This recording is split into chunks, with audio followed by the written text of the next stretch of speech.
It began on a misty morning in a quiet town where ambition hung in the air like a storm waiting to burst. In a cramped room with peeling posters and books stacked like bricks, lived Arjun, a 22-year-old with tired eyes but a heart full of questions. He stared into a cracked mirror every morning, combing his wavy black hair, wondering why he still hadn't become like Rishi, the social media sensation every student now copied. Rishi had it all: designer shirts, a perfect jawline, well-gelled brown hair, and millions of followers. He posted videos preaching motivation in English laced with trendy quotes, walking through luxury malls, giving people a taste of success wrapped in filters. And Arjun? He had dusty shelves, second-hand clothes, and a dream that hadn't spoken to him in years. One night, frustrated and restless, Arjun whispered to himself, "Maybe if I talk like him, dress like him, maybe I'll win like him." So he began the imitation.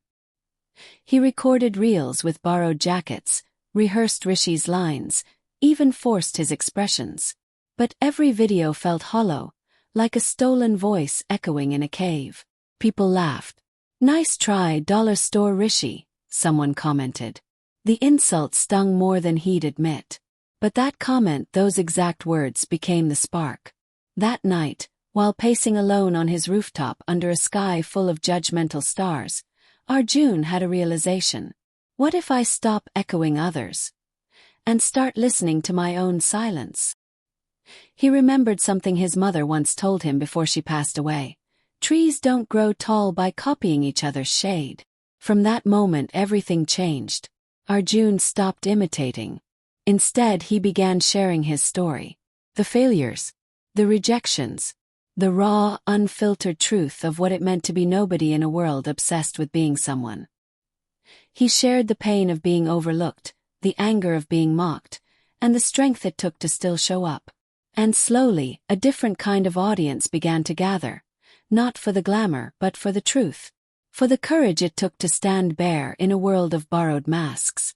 Arjun's videos no longer had the dramatic background music or flashy edits. Instead, they had truth, and people started noticing. One video, where he spoke about failing 4 job interviews in a row and still waking up to try again, crossed 50,000 views. Not because it was perfect but because it was real. He began gaining followers, slow at first but loyal. Comments changed from mockery to admiration. "This is the first time I felt seen.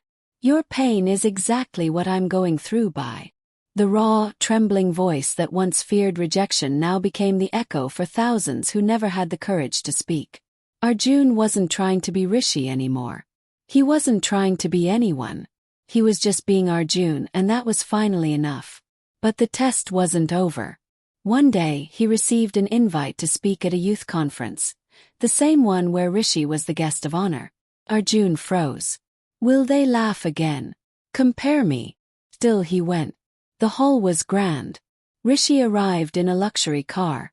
Fans surrounded him. Arjun came alone, in a cotton shirt his father stitched for him. He waited backstage, nerves churning like a storm. When it was his turn to speak, the host smiled. "Now we invite the boy who refused to be a copy. The original voice of a generation, Arjun." Silence met his first step. Then a slow clap. Then thunder. He stood at the podium, heart racing, sweat on his forehead, but voice steady. "I tried to copy success once," he began. "But the day I started copying someone else, I killed what was meant to be mine. Don't be a second-rate version of someone.